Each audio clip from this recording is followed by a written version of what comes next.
Quelle est la clé de la transformation et comment changer votre réalité? C'est ce dont je viens vous parler dans cette capsule. Il y a un élément, une chose qui est fondamentale lorsque vous êtes dans des périodes de transition ou lorsque vous voulez opérer un changement dans votre vie qu'il faut intégrer au travail. Et surtout dans cette capsule, j'aimerais donc vous montrer comment, lorsque vous omettez d'intégrer cet élément et de le conscientiser pleinement, vous sabotez vos efforts. Et vous revenez comme en arrière alors que vous y mettez beaucoup de ressources. Dans cette capsule, on va également parler d'énergie, on va intégrer les éléments énergétiques et également la connaissance des chakras, de vos centres énergétiques, puisque je suis donc Aurélie Enda, thérapeute énergéticienne, et je vous accompagne sur vos chemins afin de vous amener vers votre joie véritable. Et mon travail va donc consister à vous accompagner en intégrant à la fois l'énergétique, la psyché et surtout votre corps physique. Et donc, dans ce trio où on prend en considération la totalité de votre être, cela nous amène à avoir donc des transformations qui sont durables. Et sur cette chaîne, je viens vous partager des idées, des coups de pouce, des astuces et vous aider à conscientiser là où peut-être vous vous ralentissez dans votre travail. Donc, si l'approche vous intéresse et vous plaît, pensez à vous abonner pour recevoir les nouvelles notifications que je poste donc chaque semaine. Démarrons donc avec le principe de base suivant, qui est que lorsque vous voulez opérer un changement dans votre réalité, bien souvent, on va s'attacher à aller changer l'extérieur. Je veux un peu plus d'argent, donc je vais changer mon métier ou la façon dont j'exerce mon métier pour avoir plus de revenus. Je veux être plus heureux ou heureuse en amour, donc je vais changer de partenaire ou modifier des choses dans ma relation. Je veux être en meilleure santé, donc je vais mettre en place ceci et cela dans mon agenda et dans mon organisation. Oui, effectivement, c'est de cette façon que vous allez insuffler du changement dans votre environnement, mais le changement véritable se fait à partir de l'intérieur. Et c'est donc en allant chercher cette nouvelle énergie qui appartient à la nouvelle personne que vous êtes et en allant changer votre énergie en dedans que vous pouvez alors transformer ce qui se passe à l'extérieur.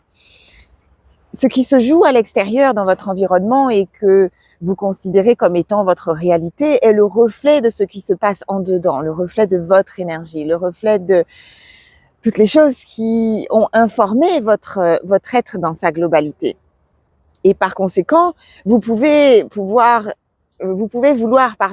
changer votre extérieur, mais si vous ne changez pas en dedans ce qui vous a attiré ces expériences, il y a des chances, dans un certain nombre de cas, et très très souvent, que vous répétiez les schémas. Vous avez rencontré une personne qui est dans des attitudes narcissiques et vous vous sentez donc abusé dans cette relation. Vous pensez qu'en terminant la relation, vous allez terminer les systèmes et vous rencontrez une autre personne avec qui va se jouer la même situation, mais qui aura un prénom différent uniquement. D'accord? Donc, c'est d'aller chercher à l'intérieur l'énergie qui a causé la réalité que vous vivez. Et donc, on va se servir de l'extérieur et de votre environnement pour voir et pour regarder comment vous vous êtes attiré ces situations à vous. Si vous voulez, c'est une expression qui dit, si vous voulez savoir votre alimentation, regardez ce qui se passe dans votre frigo et ce que vous avez dans votre frigidaire. Oui, parce que c'est l'extérieur qui va nous donner des indications, mais on ne se sert que de l'extérieur pour aller travailler ce qui se passe en dedans. Parce que la vraie transformation, à la fois, d'une part, dans le temps et de manière profonde, se fait à partir de ce qui se passe en dedans. Ça, c'est une première chose. Et par conséquent, le point que je voudrais mettre en avant aujourd'hui, c'est que si vous voulez changer de manière durable et transformer réellement ce qui se joue dans votre vie, il va être question d'aller regarder votre identité. Quelle est votre identité, celle que vous incarnez au quotidien et qui correspond, qui rentre dans les clous par rapport à ce que vous attirez dans votre présent, hein? Parce que quoi que vous fassiez et quelles que soient les modifications que vous mettez en œuvre dans votre quotidien, vous allez toujours revenir à votre identité. L'identité que vous vous connaissez, l'identité peut-être qui a été déterminée par les personnes qui vous ont entouré et donc par vos conditionnements, ce qui a comme été déposé chez vous. et l'identité qui va correspondre à vos croyances, à celles que vous avez développées suite aux expériences que vous avez traversées. Il est donc question dans un premier temps de prendre conscience de son identité. Quelle est la véritable identité ou peut-être même ce qu'il y a en dessous de ce qui paraît être comme le personnage que je me fais vivre au quotidien qui m'amène à créer cette situation ou à toujours répéter les mêmes schémas et à comme toujours tomber dans mon trou alors que je vois qu'il y a un trou devant moi et que je n'arrive pas à l'éviter. J'avais fait une capsule sur le thème qui s'appelait « Est-ce que je tombe toujours dans mon trou ?» Vous pourrez aller la regarder si ça vous amuse. Je vous mettrai la description, donc le lien dans la description de la vidéo. Et par conséquent, donc la première étape, c'est de prendre conscience de cette identité. Quelle est la véritable identité que j'incarne en tant qu'individu? Et dans un second temps, de regarder ce qui vous limite à quitter cette identité qui visiblement ne vous convient pas puisqu'elle vous amène à créer des choses qui ne sont pas en alignement avec ce que vous voulez vivre réellement dans le présent. Et puis la dernière étape va être de faire un choix. Une fois que vous avez levé les blocages et que vous avez identifié ce qui pourrait vous saboter et saboter vos efforts, eh bien c'est de décider et de faire un choix. Je choisis d'être telle personne et telle personne se comporte de telle manière, etc. On va y venir un peu plus tard dans la vidéo. Pour poursuivre, j'aimerais vous proposer un petit exercice que j'aimais bien proposer lorsque j'organisais des stages collectifs. Une fois que tout le monde était installé à table et pour ouvrir le workshop, sorry, this is the English coming back, pour ouvrir donc la session d'accompagnement collectif, eh bien, je proposais à chacun de se présenter, mais pas de manière libre, c'est-à-dire que je donnais un cadre. Et je vous invite à faire ce petit exercice-là avec moi aujourd'hui. Peut-être que ça pourra déjà vous donner quelques indications. Donc, cet exercice de présentation, vous pouvez donc le faire. Vous pourriez mettre pause sur la vidéo pour pouvoir chercher vos mots si vous avez besoin. Et je vous invite à vous présenter avec votre prénom qui est très identitaire, qui a un caractère très identitaire, sans votre nom de famille. Votre nom de famille fait partie de la lignée à laquelle vous appartenez, mais votre nom de famille porte votre arbre généalogique. Et parfois, on emmène des choses qu'on aimerait bien terminer dans l'arbre. Donc, de rester simplement sur votre prénom et d'indiquer donc des éléments qui vous concernent et que vous aimeriez bien présenter à, vous imaginez, une assemblée ou des personnes qui sont autour de vous, sans donner d'indication sur votre âge, l'endroit où vous habitez, votre métier, votre statut marital et le fait que vous ayez des enfants ou pas, etc., votre situation de famille. Comment est-ce que vous vous présentez lorsqu'on enlève tous ces éléments qui sont quelque part assez réducteurs et qui ne correspondent pas à qui vous êtes vraiment dans votre âme? Pas toujours en tout cas. Donc je suis avec votre prénom, ce qui me passionne dans la vie c'est ça, j'aime telle chose ou j'ai le rêve de créer ceci ou cela, je m'intéresse beaucoup à telle chose, etc.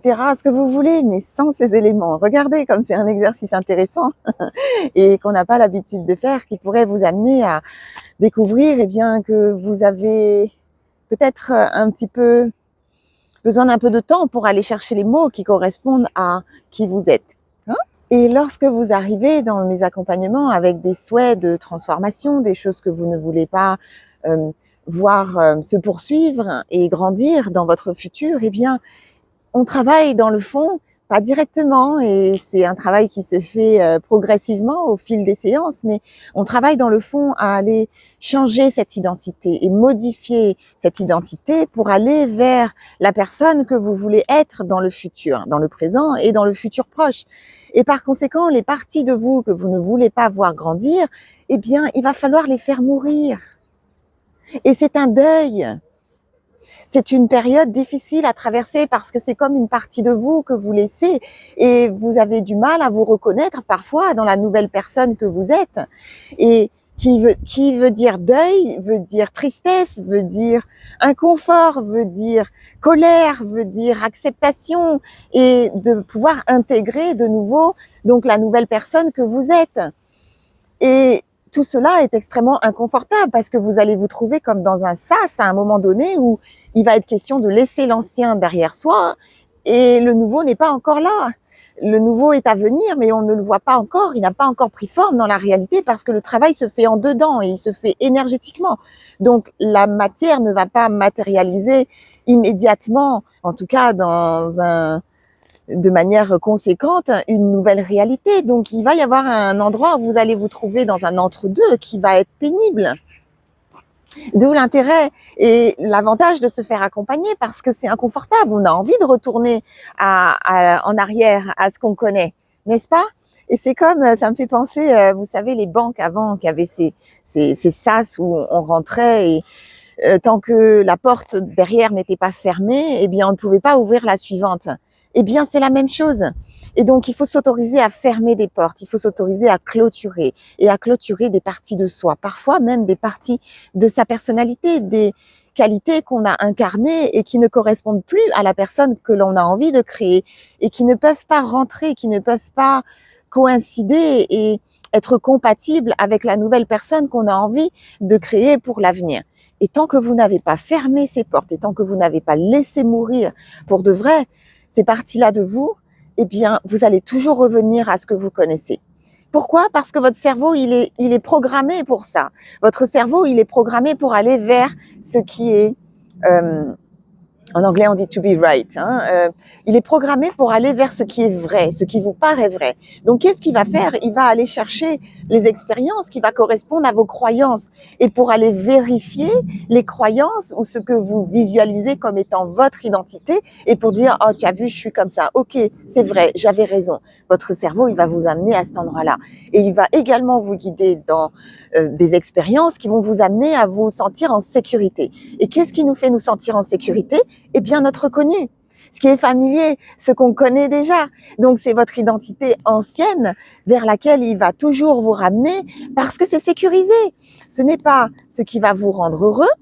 Votre cerveau n'est pas programmé pour vous rendre heureux. Votre cerveau est programmé pour aller chercher ce qui est vrai, qui correspond aux croyances et qui vous met en sécurité, qui vous rassure, qui va mettre votre premier chakra donc en sentiment de sécurité parce qu'il est face à quelque chose qu'il connaît déjà. Et comme c'est familier, c'est sécurisant.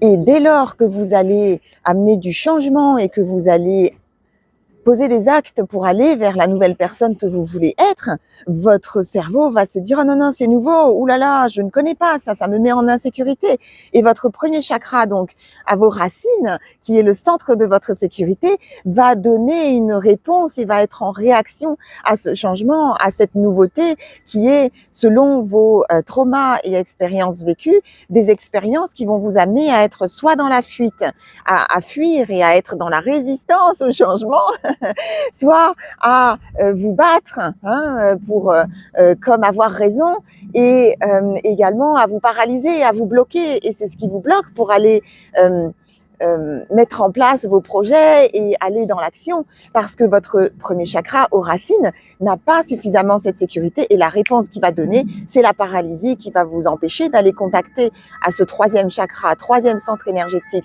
au plexus solaire, votre capacité d'agir, votre capacité de mettre en structure, d'organiser et de se lancer dans une action pour entreprendre et vous vous verrouillez. C'est bloqué. Et donc, ça prend un travail concomitant, en parallèle, pour aller rassurer ce premier chakra, pour aller regarder les traumas qui se sont vécus et qui vous mettent dans cette réponse de fight, flight, qui vous amène donc à vous saboter, qui va vous permettre de continuer le travail et d'opérer ces changements et d'aller mettre en œuvre dans la matière ce que vous avez visualisé, par exemple, au troisième œil et que vous voulez créer. Et vous ne pourrez pas opérer un changement durable et efficace si vous essayez de faire rentrer la nouvelle personne que vous voulez être dans l'ancienne boîte dans laquelle vous vous trouviez. Et vous ne pouvez pas espérer un changement si vous ne sortez pas de votre connu, de vos habitudes, parce que vous allez toujours revenir à votre identité. Donc, de bien identifier cette identité et j'avoue c'est un travail assez subtil parce que bien entendu il y a ces parties de nous que l'on ne voit pas et que l'on se répète parce qu'elles sont inconsciemment intégrées dans notre système et on ne prend même pas conscience qu'elles font partie de nous. Je pense à un client que j'avais reçu en soins et avec qui j'avais fait une ouverture un peu différente et je lui avais posé des questions sur son historique médical, voilà, les inconforts qu'il pouvait avoir, les maladies qu'il pouvait y avoir, etc. Et puis, il m'a donné une certaine liste. On a démarré le travail vibratoire donc pour rééquilibrer ses centres énergétiques. Et puis à un moment de la séance, je sens des douleurs dans le dos, dans les lombaires, mais vraiment aiguës, hein, quelque chose de, c'était du costaud, hein. Et donc la douleur me traverse et je me dis mais c'est pas possible, il y a quelque chose qui se passe dans le bas du dos et au lombaire. Et donc je lui pose la question et je lui dis comment vous êtes dans le bas de votre dos et au lombaire.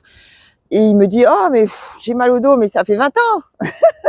Ça fait 20 ans que j'ai mal au dos. Oui, oui, c'est insupportable, ça m'empêche de dormir. Et boum, boum, boum, boum, boum. Et tellement c'était intégré dans son identité, je suis quelqu'un qui a mal au dos. Qu'il n'avait même pas pensé à me le dire, alors que j'avais bien posé les questions, hein, et pris le temps de le faire pendant un certain temps. Donc, ce qui fait partie de votre identité et que vous oubliez même tellement ça fait partie de ce que vous connaissez. Et ça prend, eh bien, parfois quelqu'un de l'extérieur pour aller vous montrer ce qu'il y a à l'intérieur et qui ne fait pas partie de vous. Parce que vous avez le droit de le laisser aller. Et il était mieux sans ces douleurs au dos, hein, croyez-moi. Et inversement, lorsque vous arrivez à transformer et à guérir quelque chose, eh bien, il y a aussi une réconciliation qui doit se faire avec la nouvelle personne que vous êtes. Et je pense à un client pas plus tard que la semaine dernière qui avait des maux de tête et j'ai démarré donc la deuxième séance. Il a démarré un programme donc de 3 mois avec moi et c'était sa deuxième séance. Donc la première séance, on a travaillé sur un certain nombre de choses. Fait les rééquilibrages, c'est du démarrage de cycle, on y va, voilà, piano. Et on n'avait pas travaillé sur quelque chose de très spécifique. On avait verbalisé certaines choses, effectivement, qui lui ont fait du bien, mais il avait donc des maux de tête. Et puis, je ne sais pas pourquoi, intuitivement, je lui pose la question en démarrage de deuxième séance en lui demandant comment ça va au niveau de ses maux de tête et où est-ce qu'il en est.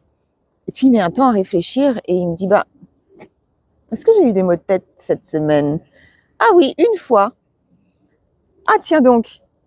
Et c'était quelqu'un qui expérimentait des maux de tête donc plusieurs fois par semaine avec une grande intensité et sur une échelle de 1 à 10, c'est encore frais dans mon esprit. Je crois qu'on était à 7, 8, 10 étant insupportable, hein. Et donc, il a passé la quinzaine de son premier soin à sa deuxième séance et il arrive à la deuxième séance en me disant qu'il a eu mal à la tête une fois uniquement et que l'intensité avait baissé et qu'on était plutôt autour de 3, 4. Mais si on ne l'avait pas verbalisé, il s'en serait presque pas aperçu.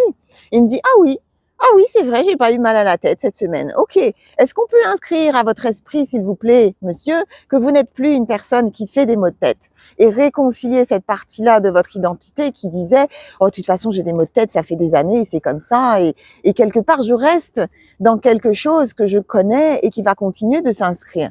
Donc, dans les deux sens, c'est d'aller mettre à jour cette identité. Et vous mettez à jour tous les jours, vous évoluez, que ce soit avec moi dans les parcours de soins ou individuellement.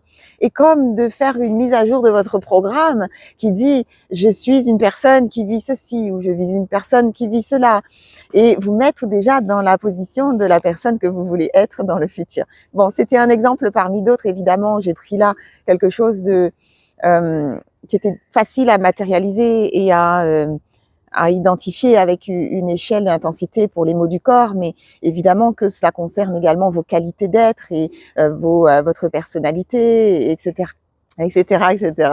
Donc, qu'est-ce que l'on peut faire pour s'aider soi-même dans ces cas-là? Eh bien, lorsque vous avez décidé d'être une personne en particulier, c'est d'aller regarder dans votre environnement comment vous pouvez adapter votre environnement pour vous accompagner. Effectivement, donc, si vous avez décidé d'être une personne qui s'alimente de manière saine et équilibrée, eh bien, peut-être que vous pourriez réorganiser votre cuisine, peut-être mettre en avant des épices pour avoir une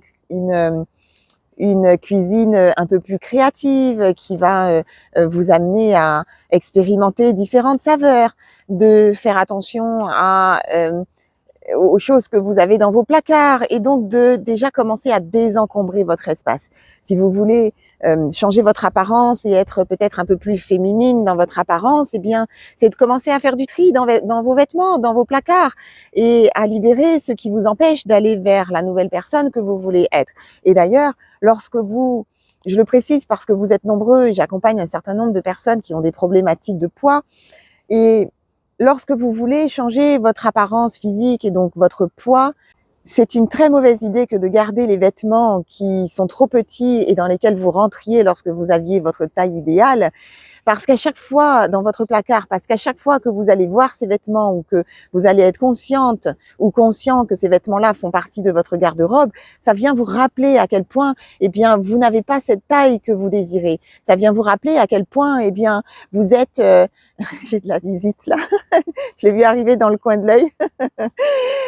Ça vient vous rappeler à quel point, eh bien, vous n'êtes pas assez maigre, assez élancé, assez voilà, dans les formes que vous voudriez incarner.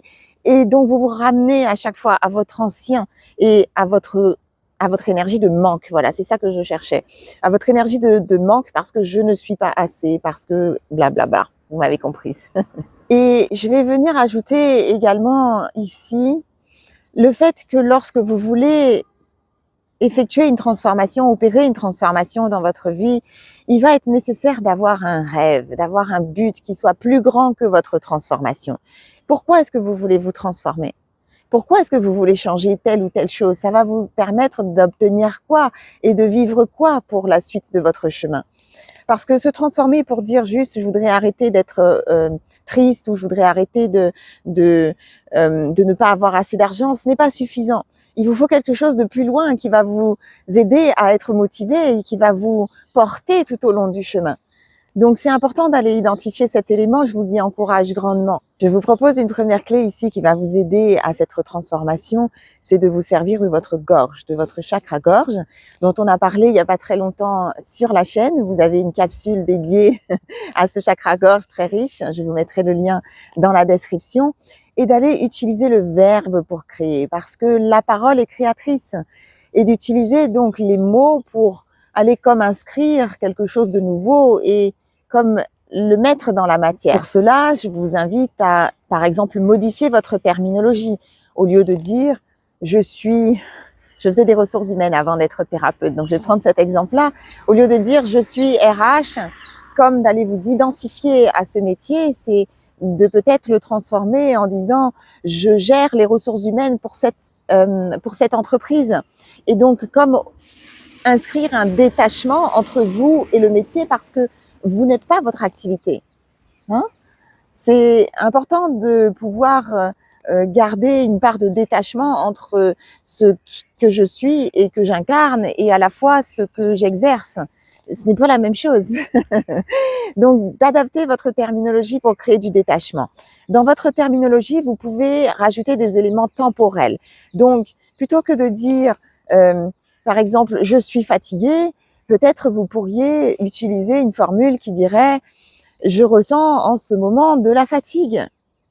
Et sous-entendu, dans votre esprit, votre subconscient est déjà en train d'envisager ce qui va venir après. Dans le moment présent, je ressens. Ce n'est pas « je suis fatigue » ou « je suis fatiguée », comme si vous incarniez le mot « fatigue » et que vous le manifestiez dans la réalité. Non, non, c'est « je ». Pardon, j'ai des canards qui se battent ou je sais pas, ou qui jouent, je sais pas. Ils m'ont perturbée. Ce n'est pas donc d'incarner le mot fatigue pour dire je suis fatiguée, mais comme d'aller dire là je ressens, c'est quelque chose que je ressens, qui me traverse. Et donc par conséquent, j'envisage déjà la suite où je pourrais ne pas être fatiguée et où il pourrait se passer autre chose si toutefois j'allais poser les actes pour aller traiter ce ressenti de fatigue dans le corps. Un autre exemple que je peux prendre, par exemple avec la situation financière, plutôt de dire je n'ai pas d'argent, ma situation financière est catastrophique ou je ne sais trop quoi. Peut-être de choisir une formule qui dirait jusqu'à aujourd'hui, je n'ai pas eu la possibilité de m'offrir ceci et par conséquent, donc demain, ça pourrait bien changer. Hein, donc d'ajouter des éléments temporels jusqu'à aujourd'hui. Depuis un certain temps, je vis une situation d'inconfort par rapport à ceci. Et là, dans le moment présent, je mets des choses en place pour m'amener à obtenir quelque chose que je veux obtenir, que ce soit d'un point de vue de la santé ou quelque chose de matériel. Jusqu'à aujourd'hui, je n'ai pas. Bon, bah, c'était jusqu'à aujourd'hui. Là, dans la minute qui suit, ça peut changer. That's it. Il y en a pour qui ça résonne. Dites-moi dans les commentaires si vous vous sentez concerné, vous voyez à ces pensées créer ce type de discours interne et ce vélo là qui continue en boucle de vous raconter une histoire à laquelle vous finissez par croire et que vous finissez par inscrire dans le marbre. Dites-moi un petit peu comment vous vivez les choses. Ça me permettra de savoir où vous en êtes et je serais contente de le savoir tout simplement. Merci pour vos commentaires d'ailleurs sur la chaîne. Ça me fait tellement plaisir de savoir comment ces vidéos vous impactent et ce que vous en retirez. C'est ce qui me donne l'élan de continuer à vous fournir du contenu. Donc merci pour ça. Vraiment, j'ai de la gratitude pour votre participation sur la chaîne. Et je prendrai un autre exemple, celui de quelqu'un qui pourrait dire « je suis seul, je n'ai pas d'amis ». Eh bien, peut-être que vous pourriez transformer ce discours en disant jusqu'ici, je n'ai pas encore rencontré de personnes avec qui j'ai une affinité et avec qui j'arrive à partager des moments donc d'amitié et de complicité. Et je me demande, tiens, qu'est-ce que je pourrais faire pour rencontrer des nouvelles personnes? Qu'est-ce que je pourrais faire pour rejoindre peut-être un groupe, un cercle amical et envisager des nouvelles activités qui pourraient me faire rencontrer de nouvelles personnes? Parce que quand vous dites « je suis seule », ben vous allez rester seule. Hein. Déjà, moi, ça me plombe rien que de l'entendre, pas vous? Dites-moi ce que vous en pensez dans les commentaires. Et à la gorge, si on reste sur ce chakra, donc ce centre énergétique au 5e chakra, vous pouvez utiliser votre gorge pour aller affirmer des affirmations positives. Donc, pour comme dire ce que vous voulez créer qui correspond donc à cette nouvelle personne. Et je vous en donne souvent des affirmations dans les capsules, dans les astuces que je vous propose.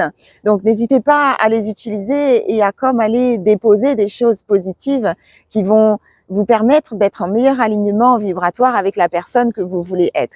Et dans ces éléments qui vont concerner la gorge, on va aussi considérer les oreilles et tout ce que vous entendez. Donc, ce que vous entendez va comme entrer dans votre esprit et il est important de vous assurer qu'à vos oreilles, vous n'entendez pas des choses qui sont négatives constamment. Parce que si vous êtes entouré de personnes négatives qui vont vous mettre dans des vibrations basses avec des pensées, des façons de voir le monde qui sont négatives, eh bien, vous allez intégrer ceci. D'où l'importance de ne pas s'entourer de personnes qui sont toxiques, de personnes qui sont narcissiques et qui vont vous amener à vous voir petit alors que vous ne l'êtes pas et qui vont vous rabaisser sans arrêt ou vous mettre dans des vibrations basses. Très, très important parce que ça vient impacter votre chakra de la gorge. Et je vais clôturer avec 2 autres propositions, donc 2 clés que je vous invite à explorer si vous voulez faire ce travail de transformation à partir de votre identité. C'est de vous servir de votre 3e œil pour aller visualiser, pour aller comme voir à quoi ressemble cette personne que vous voulez incarner. Si vous voulez avoir plus d'argent dans votre vie, est-ce que vous avez l'impression que la personne qui a plus d'argent et qui a plus d'abondance matérielle va être constamment en train de penser à économiser, à moins dépenser? Non, c'est une rétention de l'énergie de l'argent. L'argent doit circuler dans un donner et un recevoir. La personne qui veut créer plus d'abondance financière va davantage se poser la question, comment est-ce que je peux créer de l'argent? Qu'est-ce que je peux faire pour gagner plus d'argent et pas être dans une abondance, dans une énergie, de manque qui ne va pas vous amener de l'abondance. Donc, c'est de vous poser la question, qu'est-ce que la personne que j'ai envie d'incarner, celle que je veux être, qu'est-ce qu'elle fait, comment est-ce qu'elle pense, quelles sont les actions qu'elle met en place, qu'est-ce qu'elle ne fait pas, qu'est-ce qu'elle arrête de faire, comment elle se comporte, quels sont les choix qu'elle fait. Et de vous inspirer donc avec vos idées, donc de visualiser. Et pour ça, vous pouvez vous aider de presque tout, j'ai envie de dire, de ce qui vous entoure et qui vous paraît inspirant et correspondre comme rentrer dans le moule que vous avez décidé de créer pour vous à l'avenir. Et donc, vous pouvez vous servir, par exemple, des films, d'aller regarder des films inspirants, de regarder donc des parcours de personnes qui ont réussi ce que vous avez envie d'entreprendre. Et à ça, donc, c'est ce 3e œil qui va vous permettre de visualiser, d'avoir des images qui vont correspondre à cette nouvelle version de vous. Et vous pouvez également donc en utilisant un outil qui est le Vision Board, que j'utilise très souvent aussi, qui est donc le tableau de visualisation, où vous allez pouvoir aller coller des images de la personne à laquelle vous ressemblez. Si vous avez des objectifs de poids, vous pouvez coller une image de vous comme pour vous voir comme étant cette personne, et non pas de vous voir à travers la critique que vous vous faites au quotidien de votre corps physique en disant je suis trop comme ci, je suis trop comme ça. On est tous passés par là, hein. Je pense au masculin comme au féminin, et je me mets dans le lot. Je me retrouve aussi dans cet élément, même si je n'ai jamais eu de problématique de poids important. Je pense que ça fait partie malheureusement également des choses qui nous traversent, parce qu'il y a un environnement, une société qui nous envoie des messages qui sont erronés et qui ne nous mettent pas dans des vibrations hautes, dans des vibrations qui nous amènent à être en amour avec nous-mêmes et à être dans l'acceptation de qui nous sommes vraiment, quelle que soit notre apparence physique. Et pour ça, encore une fois, il va être nécessaire de sortir de votre zone de connu, de vous autoriser à aller explorer des territoires différents, des espaces différents, des activités différentes, des personnes différentes, des choses différentes que vous écoutez dans vos explorations sur YouTube ou dans vos podcasts, pardon. Et c'est le fait de sortir de cette zone de connu qui va vous amener à aller explorer peut-être quelque chose de différent qui, hop, va insuffler un nouvel élément qui va vous faire grandir et qui va vous faire mettre en expansion dans votre être. Et je termine ici avec un dernier élément qui est extrêmement important, qui va être de normaliser cette nouvelle personne que vous êtes. Qu'est-ce que cela veut dire ? Cela veut dire que lorsque vous allez peut-être la première fois sortir de votre zone de confort et expérimenter quelque chose de nouveau, vous allez comme vous trouver dans un espace où peut-être vous serez un peu chahuté, inconfortable. Et c'est le fait d'aller répéter et d'être donc dans la répétition et de rentrer dans une habitude qui va vous amener à créer de manière plus rassurante pour votre premier chakra et à comme normaliser cette nouvelle personne.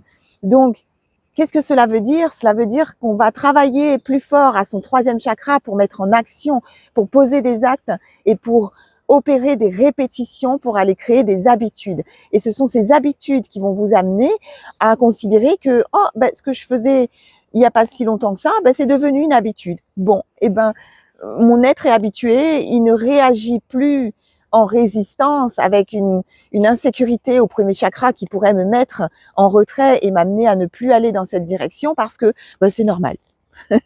C'est normal. J'ai l'habitude maintenant, voilà, je l'ai fait un certain temps. D'où l'importance, voilà, de créer des habitudes et de poser des actes et d'aller dans l'action, encore une fois. Quand je vous accompagne en parcours d'accompagnement, je vous mets tout le temps dans l'action. On travaille sur l'énergie, on travaille sur vos blessures, on va libérer les blessures qui sont là pour vous et qui vous empêchent d'avancer, qui vous empêchent d'envisager que quelque chose est possible parce qu'auparavant, c'était impossible pour vous. Et une fois que vous êtes dans cette nouvelle énergie, à chaque nouvelle séance, eh bien, vous avez des actes à poser, des petites choses, parfois des choses un petit peu challenging, je le reconnais, mais qui vont aller vous mettre dans l'agir et vous allez créer une nouvelle expérience sur laquelle vous allez pouvoir vous appuyer, qui s'appelle une expérience d'ancrage et qui dit, je ne pensais pas que j'étais capable de le faire, en fait, là, si, je l'ai fait. Ça me paraissait impossible, mais je ne sais pas, je sais pas comment, mais, comme par miracle, mais j'ai réussi à le faire. Et par conséquent, vous devenez cette nouvelle personne qui a réussi à faire ce qu'elle n'arrivait pas à faire dans le passé et qui ne va plus se servir de l'expérience passée pour se saboter et pour verrouiller les avancements, les avancées sur votre chemin. Et d'une expérience, vous passez à 2 et de 3, etc. Et boum, ça s'ouvre.